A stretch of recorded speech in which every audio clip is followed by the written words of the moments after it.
Destiny's Child is one of the most popular, successful, and best-selling girl groups of all time with over 60 million records sold worldwide.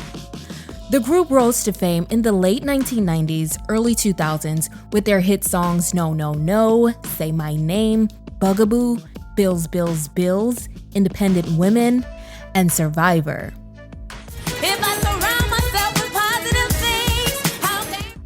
They started out as childhood friends and worked hard every single day for years, with dreams of one day becoming famous singers. And their dreams finally came true in 1998 when they landed a record deal and released their first album. While the story of Destiny's Child is full of triumph, it's also full of conflict and friction.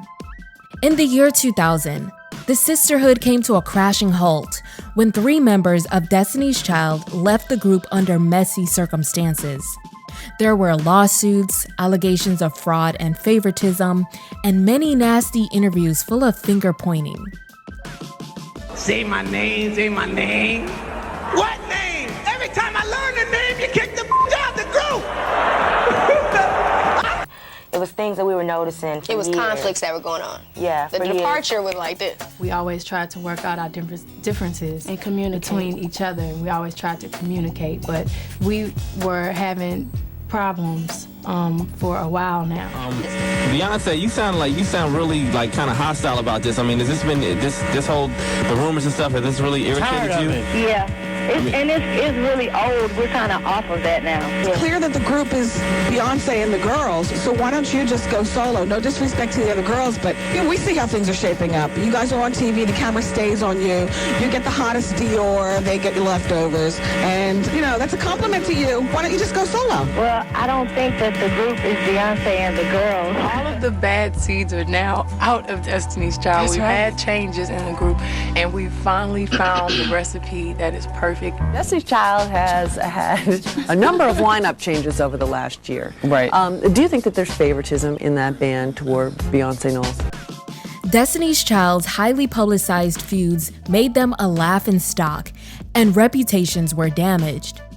We always talk about what happened in the group, but what about the lives of LaTavia Robertson, LaToya Luckett, and Farrah Franklin after leaving Destiny's Child?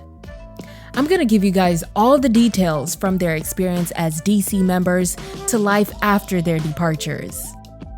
I got a DWI. I went to jail for HRA. I thought I was gonna die. It was one of the most horrible experiences of my life. I felt like I was losing my identity and I was not being treated as you would personally want someone treating your daughter. 911, what is your emergency?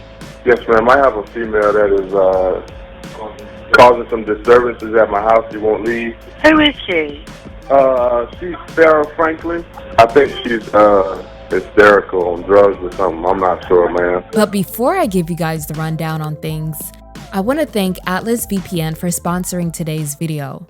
A lot of times when I'm working on videos at home, I get so bored with being in the house, so I sometimes head to a local business and use their public Wi-Fi.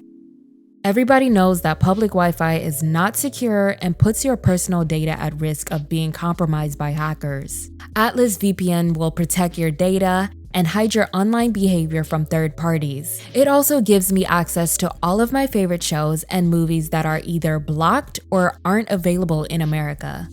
As someone who makes content based on nostalgia, I have to go through so many websites to find old archive clips for my videos that aren't easily accessible on the internet.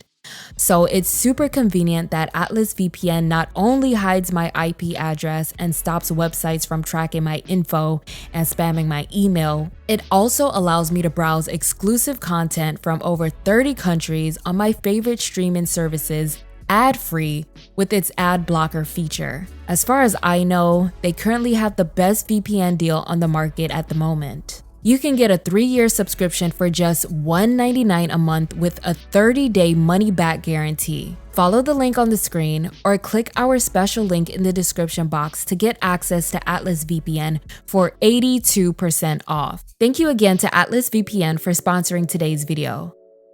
Now let's get into the drama. The origins of Destiny's Child date back to 1989 in Houston, Texas, when Beyonce Knowles and Latavia Robertson decided they wanted to be singers.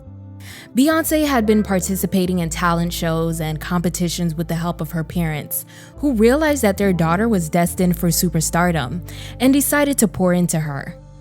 Latavia was a signed-to-child model who regularly appeared in ads and commercials for Just For Me kitty box perms. Something just for me. Just for me. No my conditioning relaxer cream. Just for me. For combing and styling that's worry-free. F-R-M-E. Try the Just For Me No Lie Conditioning Cream Relaxer System today, created in part by mothers, especially for their daughters. By Proline. In 1990, a group of talent managers held an open audition for a child girl group, and that's where Beyonce and Latavia met.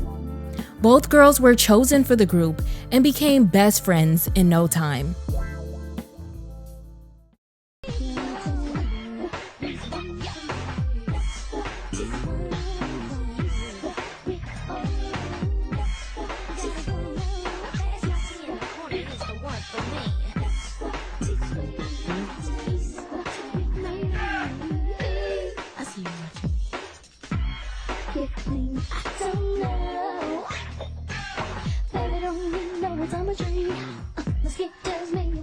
At school, Latavia met Calendria Rowland, who ended up landing a spot in the girl group 2 years later.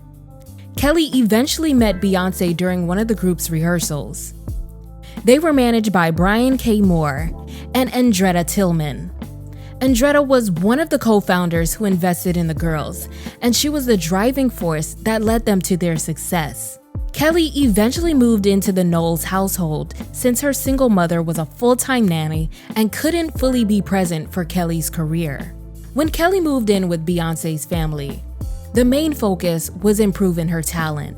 The group, originally named Girls Time, eventually cut down from a dozen girls to 6 members, including Tamar Davis and sisters Nikki and Nina Taylor. They were a very popular act around Houston and performed at a lot of local events. But the main focus was strengthening Beyonce's skills because producers and coaches felt like she was the strongest talent in the group and had the most potential. She usually sang lead while the other girls harmonized and did backup vocals. The girls became contestants on the American talent show series Star Search in pursuit of a record deal. All over my baby, he tells me I'm his little all over my baby. Unfortunately, they made it all the way to the finals and lost to an adult rock band. Matthew Knowles became even more determined to make his daughter's dreams come true. He attempted to co-manage the girls, but when the manager Andretta declined his proposal, he threatened to take away Beyonce, the obvious star of the group. And this is according to her brother-in-law Nanda Brown. Matthew's wish was finally granted. He quit his corporate job to co-manage the group while his wife and Beyonce's mom, Tina, became their stylist and vocal coach. He wasted no time crafting a superstar group. He hired vocal coaches to help with their harmonies, invested in dance lessons, and put the girls through boot camp at his house where they practiced every day, every summer. He also taught them how to present themselves and do interviews. Question, what are we singing about? What is this song about? Beyonce eventually met LaToya Luckett at school and asked her to audition for her father. LaToya joined the group, and they eventually cut down to 4 members, which now consisted of Latavia, Kelly, Beyonce, and LaToya. The girls went through many names like Something Fresh, Cliche, The Dolls, and Destiny before becoming Destiny's Child.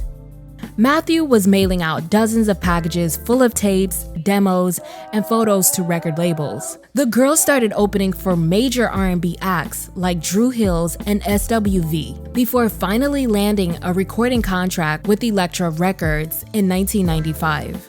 They moved to Atlanta, Georgia to begin recording their debut album. But the girls would be dropped from the label just months later. Destiny's Child's original manager and co-founder, Andretta Tillman, devastatingly died of lupus in 1997. So Matthew took over as manager and oversaw all of their business affairs. Matthew quickly jumped into action and negotiated a deal with Columbia Records. The girls flew to Oakland to record music with Dwayne Wiggins of the 90s soul and R&B group Tony, and their track, Killing Time, ended up being included in the soundtrack to the 1997 film Men in Black. I'll be sitting here killing time, waiting on you, baby. Their debut single, No No No, and its remix featuring Wyclef was a huge commercial success, peaking at number 3 on the Hot 100.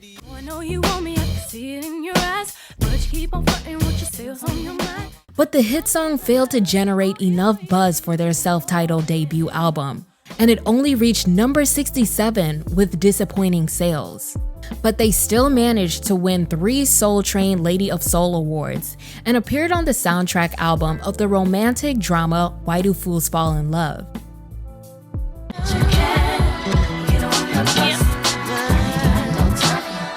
But the original Destiny's Child members had no idea that their impending breakthrough would lead to a divorce. The girls got to work on their second album, The Writings on the Wall. This time around, they worked with hitmakers like Rodney Darkchild Jerkins, Chris Stokes, Candy Burris, and Missy Elliott.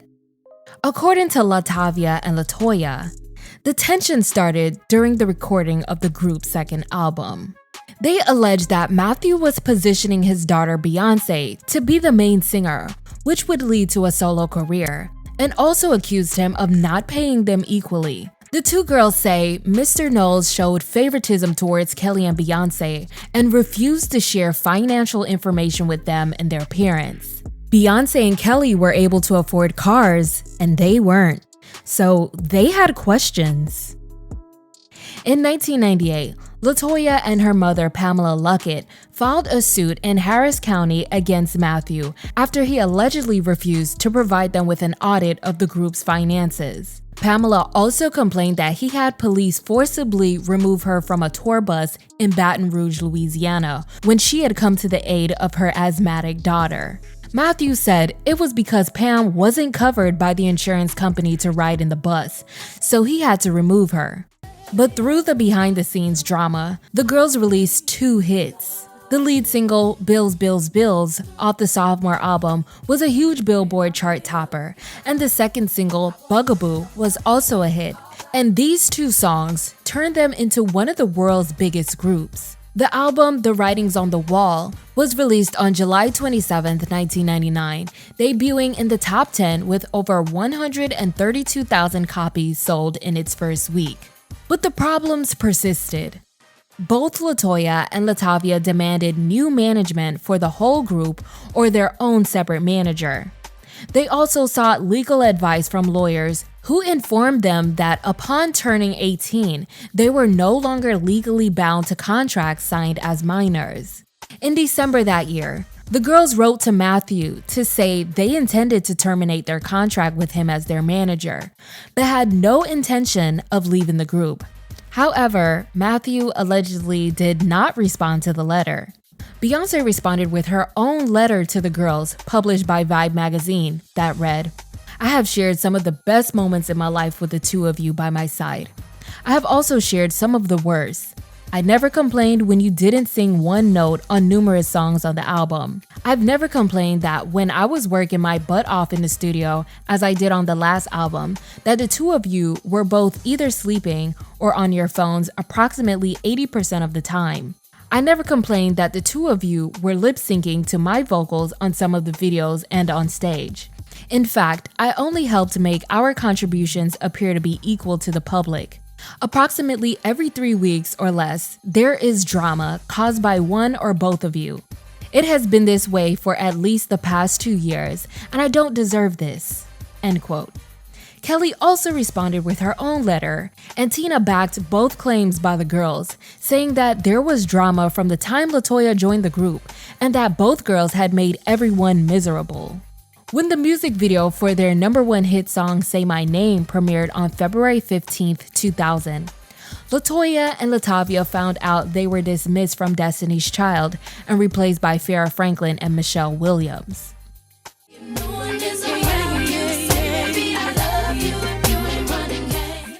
tell that they're new. They're just as good. You can't tell. My opinion is they should have kept the original group. When they got the new girls, I was like, whoa, they fit in. In the video, the new members lip-synced along to the track. The girls say that Matthew just completely stopped telling them about upcoming performances and obligations, and then informed Columbia's parent company Sony Music that they were failing to perform under their recording contract, despite knowing full well they were the cause of any such failure, which also got them dropped from the label. On March 21st, 2000, Latavia and LaToya filed a lawsuit against Beyonce, Kelly, Sony Music, the group's manager and executive producer Matthew Knowles for breach of contract, defamation, libel, and fraud, alleging he stole their money. The suit also alleged that Mr. Knowles attempted to gain legal guardianship of them. However, Matthew's side of the story was completely different. He revealed details about a tour that the group took with the boy group Jagged Edge and singer John B. He was managing all 3 acts at the time. According to Matthew, while both LaToya and Latavia were dating the Casey twins Brian and Brandon of Jagged Edge, the other 2 members couldn't contain their attraction towards Beyonce and Kelly and started harassing them. The girls had also previously appeared in their music video for their song, I Gotta Be. Matthew made the decision to remove the guys from the tour bus to protect the girls, as they were still minors, and the Jagged Edge guys were adults. But Jagged Edge says they were actually put off the bus after defending LaToya's mother Pam during the other tour bus incident. Well, that started really from a poor decision that I made in putting on that tour we just talked about with John B, on putting both Destiny's Child and Jagged Edge on the same tour bus. Now remember, the girls are minors. They're minors. They're 16 years old. The guys are 21, 22 years old. I have a fiduciary duty with minors by the law. There's a certain way I have to manage that. I got a call from Kelly and Beyonce, and I talk about this in the book in detail, saying that they were constantly being harassed by 2 other members of Jagged Edge. And I couldn't have that. And I literally had to put the guys off the bus in Baton Rouge, Louisiana. That began all of this drama. And yes, I got an attorney called me out of the blue to tell me that I would be getting a certified letter. He had just faxed me the letter to tell me that at this point he was now on an interim basis managing Latavia and LaToya, and that they would finally go and search for a final manager. But for now, he was in an intern, the manager. And I told him then, I said, well, sir, how much do you know about this group? Months later, Farrah Franklin dropped out of Destiny's Child after missing appearances and performances, and they continued to perform as a trio without her. There were many fingers being pointed and mudslinging in the media that year by all parties. Beyonce and Kelly are quoted in Vibe magazine interview taking shots at LaToya and Latavia's talent, saying, LaToya was like tone deaf. She wasn't even originally a singer. She was a rapper. Latavia was originally brought in the group as a dancer. She was my best friend and I wanted her to be in the group. Beyonce and Kelly say they were all like sisters until 2 years into stardom, when boys started getting into LaToya and Latavia's heads and they lost focus. They say they didn't want to do interviews or rehearse. It was very obvious to Destiny's Child's fans that it was Latavia and LaToya versus Beyonce and Kelly. But the girls just pretended that they were getting along in public to avoid disappointing the fans. I hold no grudges. One day, I pray that we can be friends again. But I'm just happy that we found these new members and we're still able to continue. It wasn't something that happened suddenly, like at the spur of a moment. It was something that had been going on. It was things that we were noticing for It was years. conflicts that were going on. Yeah, The for departure years. was like this. We always tried to work out our differences And communicate. between each other. We always tried to communicate, but we were having problems for a while now. It's just a real weird feeling to actually be with somebody since you were 9 and 10 and then be separated so suddenly. I mean, like the drop of a hat. They were very, very aware of everything before it was done. There have been comments on the radio that I can't get into it legally, but there have been comments on the radio stating that they knew exactly what was going on. I called them personally and said that I would be a bigger woman and call them and confront them about everything. They seemed to feel that they could continue on as part of the group and yet under their own management. Was that even conceivable as far as you're concerned? That's ludicrous. There's only one word for that. You have to have cohesion. Columbia Records is not going to deal with 2 managers. That's not going to happen. That's not real world. There was not a dispute with Beyonce and Kelly. At all. We didn't have any arguments. Latoya and I, we never quit the group. Never quit. We never quit. Never left, never even said anything about quitting the group. We simply wanted to disaffirm our personal management agreement with our manager. And because of it, this happened. Right. They still insist to us that they've got love for you guys. They do not have hard feelings for you. Their issue is with management and not with the 2 of you. Well, they slapped a nice lawsuit on us. Yeah. So that's a lot of love. That's some hard love, isn't it? Latoya and Latavia later dropped their 2 former group mates from their suit, and all parties eventually reached a settlement. The terms of the settlement were not publicly disclosed, but a lawyer for the pair says the case was settled amicably, and his clients felt vindicated. In the midst of all this turmoil, it seems like everything Destiny's Child had worked hard for was actually starting to pay off. Their second album, The Writings on the Wall, had been on the national top 20 for months with 2.5 million copies sold and 3 #1 singles, while the 4th single, Jumpin' Jumpin', also became a top 10 hit, making them the most successful female pop and R&B vocal group since TLC. Destiny's Child earned 6 Grammy nominations at the 2001 ceremony for Best R&B Performance twice, Best R&B Song twice, Record of the Year, and Song of the Year, with Say My Name winning 2 Grammy Awards for Best R&B Performance and Best R&B Song. However, the former members did not join them to accept the trophies, despite being in attendance for the ceremony. Destiny's Child, the trio, released their first single together in October 2000 titled Independent Women Part 1, the theme song for the soundtrack to the 2000 film Charlie's Angels. It tops Billboard Hot 100 for 11 consecutive weeks.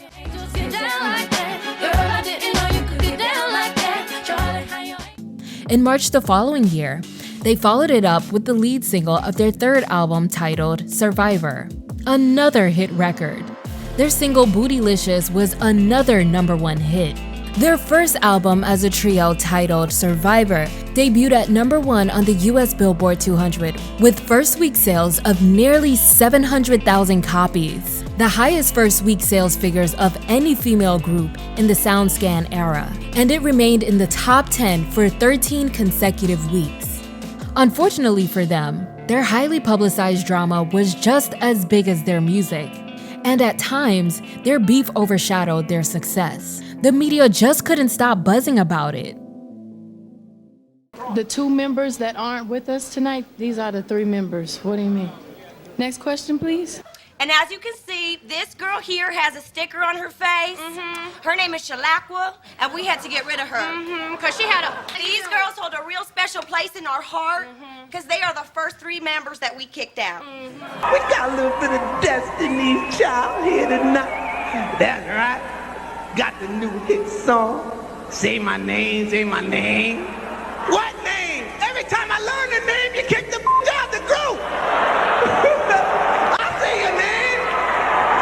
How about temporary?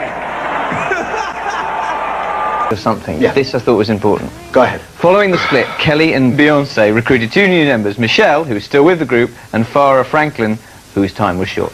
She cracked under the grueling schedule and committed the cardinal sin of missing appointments. Yeah. Okay. Destiny's Child has had a number of lineup changes over the last year. Right.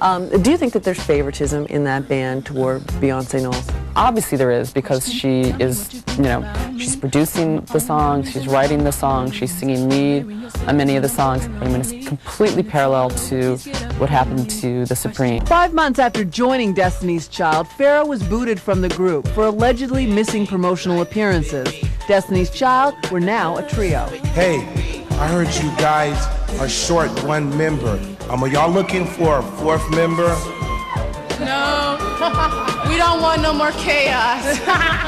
I really can't talk too much about Destiny's Child because at the present time my lawyers are in negotiation. I'm going to join the group. Farrah's sudden departure has shaken up fans and the media, but the controversy hasn't hurt record sales. It's just kind of like that with the Supremes. They'd get new members and then the old ones would just disappear into the ether. Beyonce and Kelly would be slapped with another case by LaToya and Latavia. This time, a federal lawsuit over the lyrical content from the song Survivor.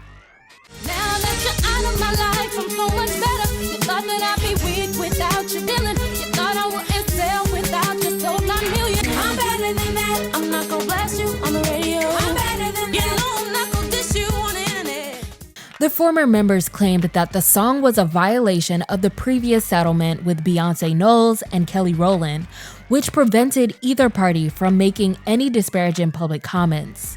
They also requested a restraining order and an injunction to prevent further comment that would violate the agreement and any further performance of that song. However, they failed to persuade a court to stop the group from performing the song live. Beyonce, who co-wrote the track, said the song was not directed at the group's former members, but instead to all the people who believed Destiny's Child would fail. She said, "I've had people from school who said we weren't going to make it. We had a label that dropped us. For me, I have no problems with anybody. I was 17 when they left. It was so long ago. It's silly." A lawyer for Destiny's Child called the lawsuit ridiculous, saying it was unfortunate the plaintiffs had nothing better to do. A settlement was reached amicably, and the smoke between Destiny's Child had been settled. For now. While DC3 was becoming one of the biggest female groups in the world, both Latavia and LaToya relocated to Atlanta, Georgia to continue to pursue musical careers. Meanwhile, Farrah Franklin was airing out her grievances in the media about her short-lived time in the group. Prior to joining Destiny's Child, she made her acting debut in the 1999 feature film Trippin'. Farrah never actually intended to be in the group. She was just a hired extra for the Bills, Bills, Bills music video when Matthew Knowles invited her on board. Hello everyone, my name is Michelle Williams. I'm 19 years old, from Illinois. What's up everybody, I'm Farrah, I'm from LA, and I'm also 19. Okay, now I gotta ask the question just to get out the way. Yes. Now what happened? Basically, to make a long story short, the group was together a long time. My father was the person that started the group, and two of the ladies decided that they wanted to fire my father as a manager without ever discussing it with us. We got a letter one day, and we were performing the day before together. So it was devastating to Kelly and I. 3 days later, we get a call from their attorney saying that not only do they want their own manager, they want all the money that they've paid my father back. And of course, they didn't want to pay the 20% or whatever. Right. So, which means Kelly and I would have to double up on expenses. So basically, we felt like either we had to find 2 new members or the group would self-destruct. So we were very blessed that God sent us Farrah and Michelle, and we're very blessed that the fans are still supporting us because we've sold over 3 million records since the ladies have joined the group, and now we're up to 5 million. Wow. So we're just overwhelmed and gracious. Because I was going to ask, everything has just been gelling together. It's also taken a lot out of them to teach us what they've been doing for 10 years in a month. Farrah was a singer in a short-lived girl group named Jane Doe, and is also the cousin of the late Natina Reed of the girl group Black.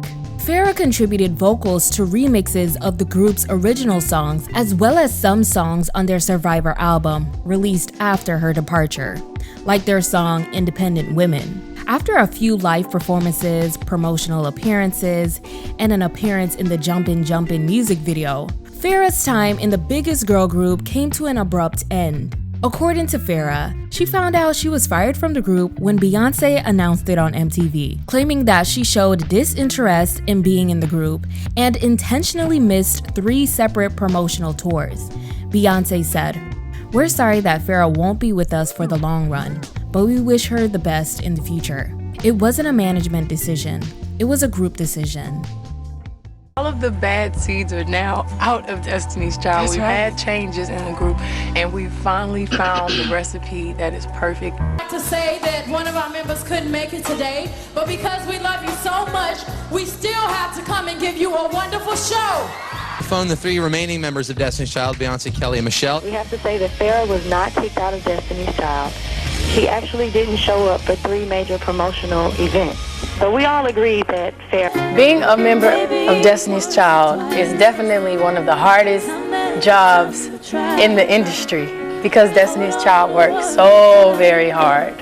And as many times as we told Michelle and Farrah that this was hard, and as much as we tried to explain it, there are no words that can explain how difficult being a celebrity is, especially when you're successful and a lot of people want you to do things. Basically, Michelle was on the Monica tour. She sang background and she was exposed to this. Farrah, on the other hand, she had never been on tours, so basically we did a show for MTV and she was distant. She wasn't really vocal, she wasn't really talking, she was tired, everybody was tired, but she was over to the side, so we had a meeting about that. And during the meeting, she said she couldn't take it anymore, and she said she was gonna go home, so she left. And MTV is still downstairs waiting for Destiny's Child. So the 3 of us continued and did it, hoping that maybe she didn't leave and go home, maybe she just stayed at the hotel or whatever. We came back, she did leave, and the next day we had another performance, and it was very important. It was for a radio station, it was live on the web, and MTV was also recording this performance. She didn't show up for that. Well, that afternoon we had a trip planned to Australia, and Destiny's Child was the first R&B group to ever be #1 there. And that was a huge deal because R&B is not really, people are not really feeling R&B there. So everybody was in shock. And we had 2 sold out venues in Australia. And we called her and asked her, please come. She said she couldn't make it. And basically, when you don't show up for work for over a week, just like any job, you can't just not show up for no reason. Everybody was tired. We all were on the same schedule. Everybody was tired. I think she just couldn't take it. So we wish her the very best. We have nothing against her, but we just felt like we can continue on as a trio, and that's what we're doing. But Farrah called Beyoncé a liar and said she just didn't want to deal with the embarrassment of not being able to keep members in Destiny's Child. Farrah says she was suffering from dehydration and was hospitalized for a stomach virus, so she was forced to miss appearances and performances. In interviews and behind-the-scene clips, Farrah always looked so out of place and distant from the other girls. It's obvious that she was not having a good time while in Destiny's Child. She spoke about an incident in a hotel room where she felt ganged up on by the girls when she revealed that under doctor's orders, she would have to take 2 weeks off. Meanwhile, things weren't going smoothly with the new Destiny's Child. Went to the hospital yesterday of dehydration and a stomach flu, so I'm trying to get through this day, but still can't wait to perform. Farrah is not with us right now. That girl don't feel good, so she got a stomach virus. I'm just trying to perform with her.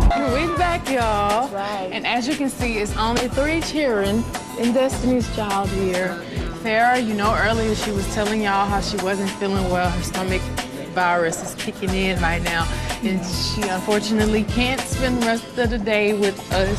Farrah has a stomach virus. Are you serious? Yeah, she's at the hotel. Do you want to say something? Is she listening? Do you think she's got the radio on? We hope that she feels better, and God bless her. Okay. That's the last flight out of here? Yes, sir. You might have to go straight to the airport. Okay. I don't have no luggage. I'm rolling. But it's better for you to go home than not have luggage. No, it's not. It's not? Because where y'all coming out there? Well, somebody can send your luggage. But then I'm gonna have to wait for 4 days before I get all my stuff. Well, it's either that or you gonna probably miss your flight. Farrah claims Tina Knowles allegedly caused her hair to fall out. She said, "By the time Tina would do Beyonce's weave, Kelly's pieces, and Michelle's weave, she would just run a pressing comb through my hair and do whatever to it. I was always last to get my hair and makeup done. As far as picking out outfits, I always got the leftovers, or what was once Latavia's." Michelle Williams called Farrah's allegations crazy and unnecessary bullcrap that's absolutely ridiculous.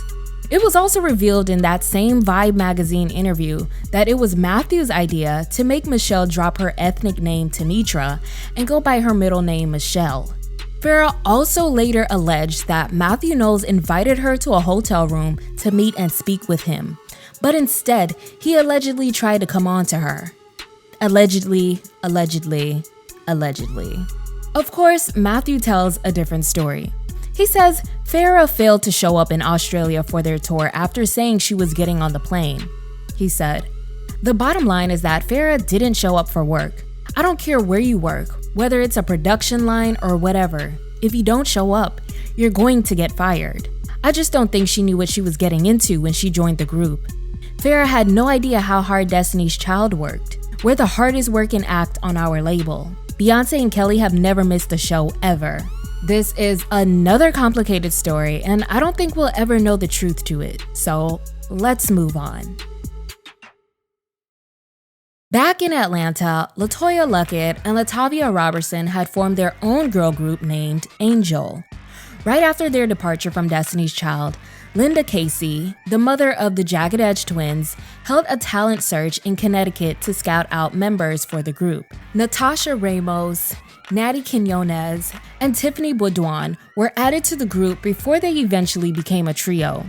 Toya and I were sitting at the hair salon under the dryer, and we were looking through a magazine and we saw the Victoria's Secret Angel Bra advertisement. Brian had said, "Angel Dust." And we were coming up with different names around Angel because we all felt like we've had a guardian angel bring us from bad situations together. The group recorded a 22-song demo in order to promote their debut album.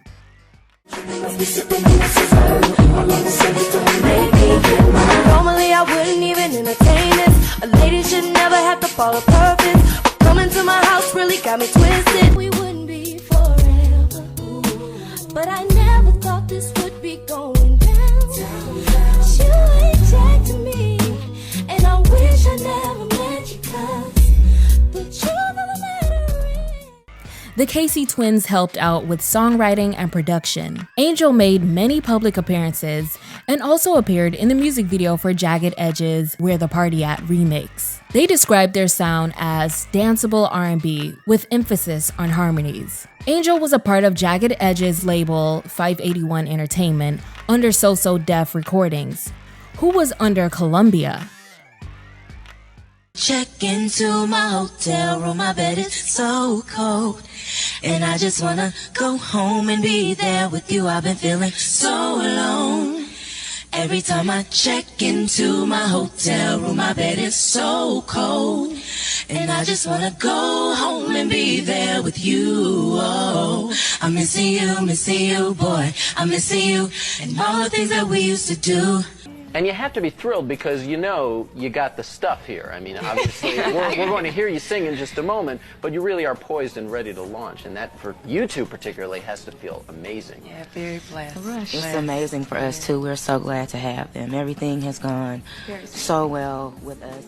Their album was on track to be released. However, the owner of So Def, Jermaine Dupri, made the decision to part ways with Columbia, which caused the 581 Entertainment label to crumble, and Angel's breakthrough would never happen. The girls just ended up going their separate ways. One thing for sure is that the breakup of Destiny's Child greatly affected all members, but the original members always maintained that their issues were never with their former childhood friends and group mates. It was mainly the business side of things. Latavia said, "The first year after everything happened was hard. I wasn't able to be around my sisters anymore. We were together from 8 until almost 19 years old, and that's a long time to be with somebody. It seemed messy in public, but really, it was all about management. It didn't have anything to do with us. The divide for me had nothing to do with Beyonce and Kelly. It was solely about management issues. I will forever be thankful for the group because it was one of the best parts of my life. I got to see the world by the time I was 18, and I got to spend it with my childhood best friend. I believe in God and destiny, so I have to say, being replaced was one of the best things to happen to me. The path led me to being the woman I am today perfectly. The only thing I can say that I would have done differently is that I would have been more vocal with my sisters privately because it was just a strict deal with management. But I truly believe that God has a way of making things happen, and I believe that it happened exactly the way that it was supposed to." End quote. Kelly and Beyonce revealed that they both also fell into a deep depression. Destiny's Child fan sites were being flooded with hate mail towards Beyonce, who says she had a nervous breakdown, couldn't eat, and stayed in her room for days upon days. The media accused Matthew of only focusing on Beyonce's superstardom, and also blamed all the dysfunction on Beyonce. She said, "Sometimes I wish my father wasn't the manager so people would stop attacking me. Someone left the group. Blame Beyonce. Kelly broke her toes. Blame Beyonce." We knew each other for so many years. We grew up together. We were best friends. We were all sisters. We completed each other. And it wasn't losing a business partner or a group member. It was losing a best friend, two best friends.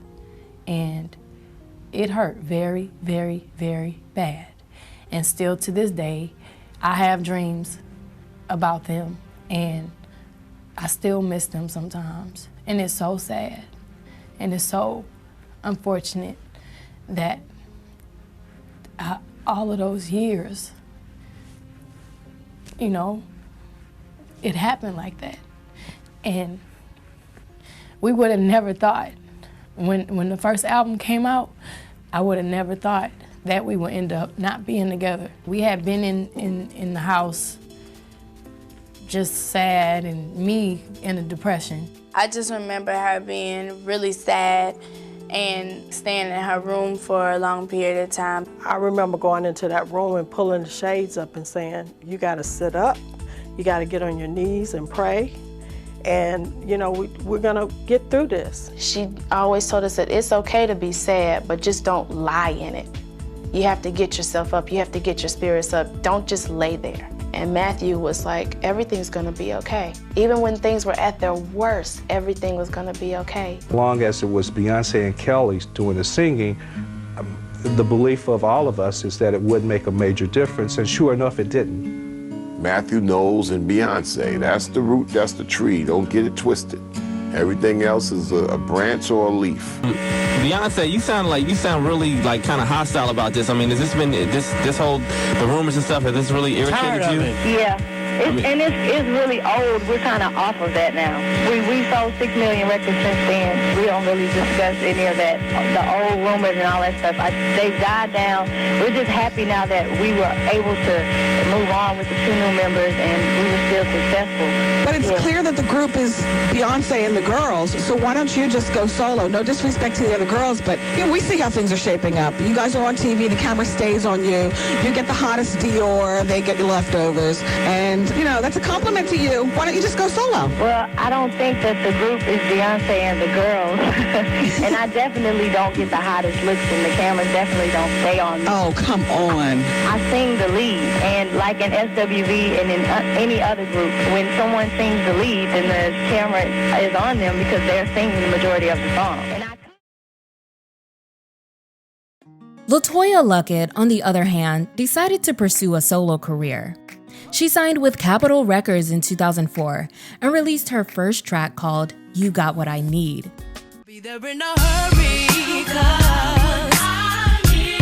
But life after Destiny's Child wasn't easy for her either. LaToya says she had no money and slept in her car while living in LA and staying with different friends. LaToya still managed to open her own clothing boutique in 2004 in Houston, Texas, named Lady L Boutique. She invested between $30,000 and $50,000 of her own money in the store.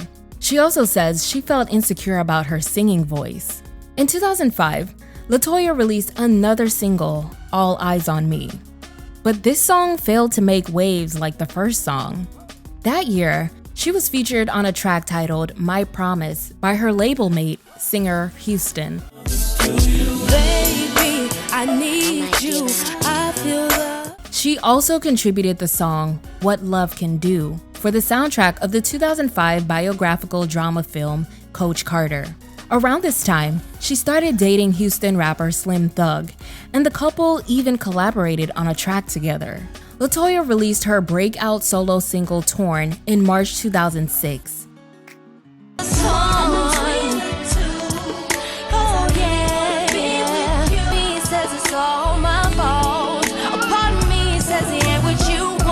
This single cracked the top 40 on the Hot 100 and reached number 2 on the R&B and hip-hop chart. The music video was number 1 on BET's 106 & Park, where it stayed for 25 days.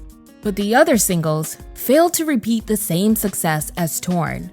According to Billboard, the third single, Obvious, had a 96% chance of becoming a hit.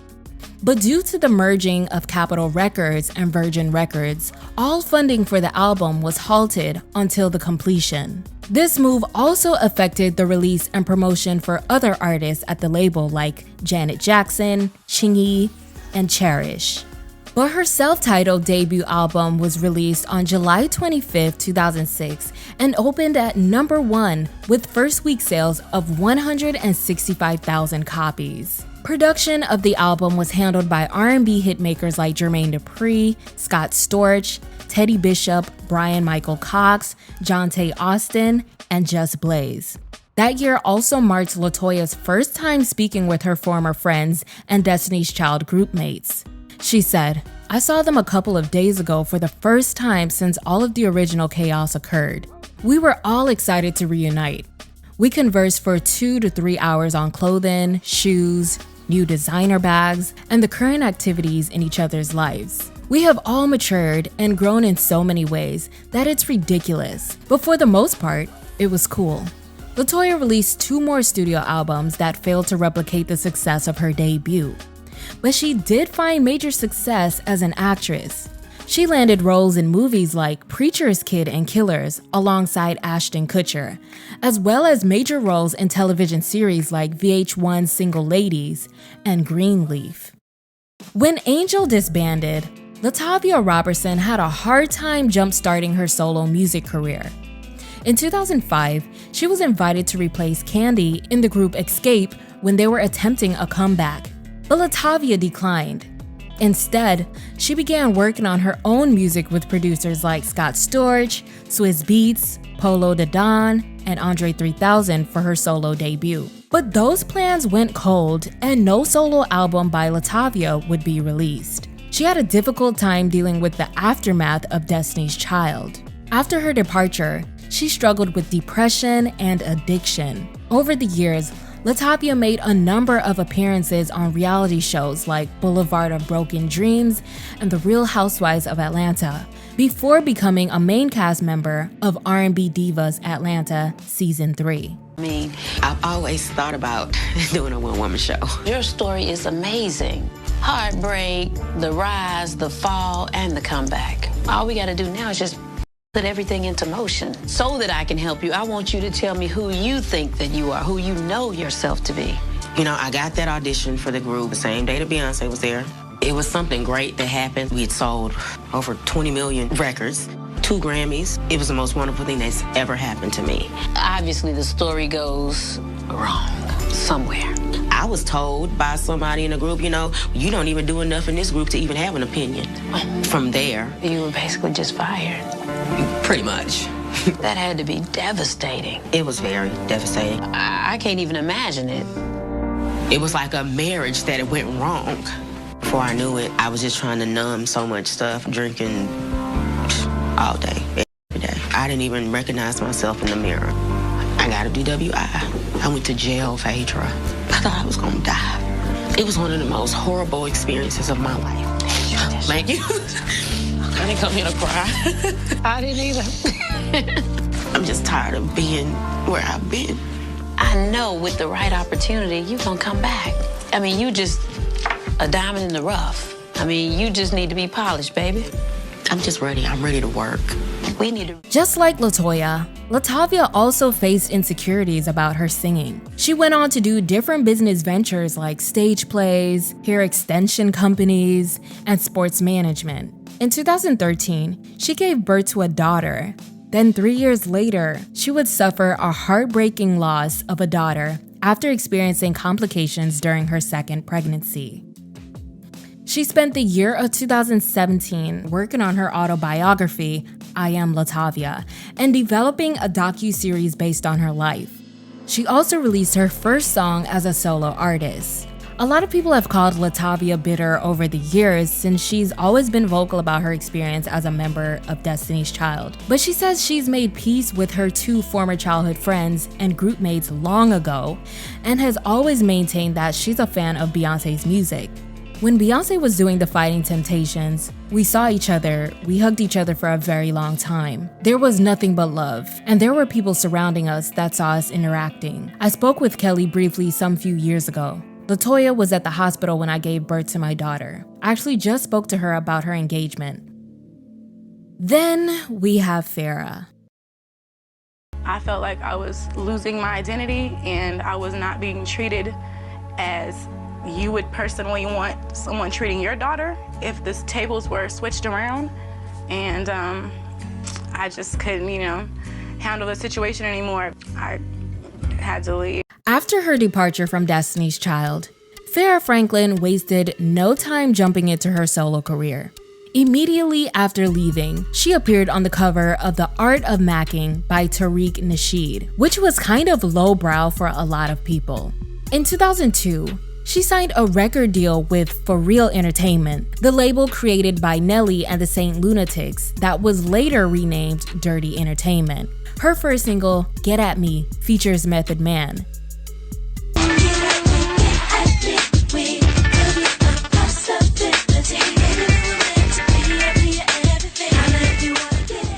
But she was dropped only a year later. Farrah then spent 2 years signed to rapper Fabulous's label, Street Family Entertainment, before getting dropped again in 2005. Throughout the 2000s, Farrah did a lot of modeling for urban and men's magazines like Vibe, Smooth, and King magazine, and made cameos in a lot of music videos and had a few acting gigs. She also briefly dated Lil Wayne in the mid-2000s. In the 2010s, Farrah tried to get her solo music career going again, but she just couldn't seem to stay out of trouble. Farrah was arrested twice for disorderly conduct in 2011 and 2014. During the 2014 incident, NFL players Daquan Bowers and Ricky Sapp went out with Farrah in Myrtle Beach one Saturday night, and when they returned to Ricky's home, they say she got out of hand, screaming and slamming doors.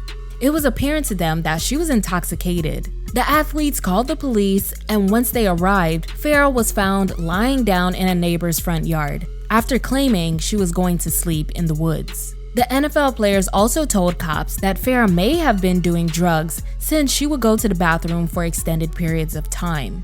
911, what is your emergency? Yes, ma'am. I have a female that is causing some disturbances at my house. She won't leave. Who is she?